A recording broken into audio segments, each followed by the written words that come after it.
I will never forget that cup of coffee. Well, a couple years ago, I was traveling when my schedule worked out on Christmas Eve. I thought the airport was going to be a zoo, so I got there a couple hours early. It wasn't crowded at all, so for me, that means coffee.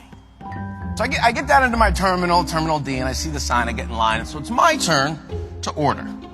And I was greeted with this very warm and sincere welcome. This woman said to me, "Hi, my name's Lily. What's your name?" I said, "I'm Ryan." She said, "Ryan, what can I make for you today?" I said, "Well, I want a grande pumpkin spice latte." She said, "You want whipped cream on that, don't you?" I said, yeah, I want the whipped cream. She said, "I'll tell you what I'm going to do." She said, "I'm going to make it extra hot, load it up with whipped cream, sprinkle a little nutmeg on top. You're going to love it." I said, "Sounds great." She said, "Where are you going?" I said, "Cleveland."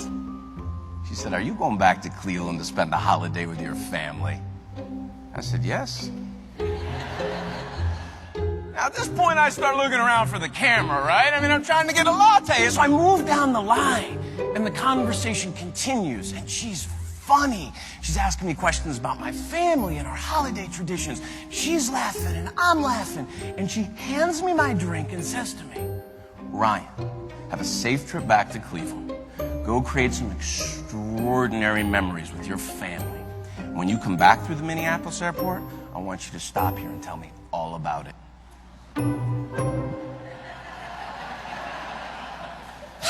As I get my drink, I start walking away, and I stop and I look back at this woman, and I think to myself,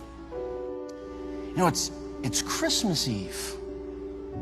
Most people would rather be anywhere else in the world than serving coffee in an airport. Not her.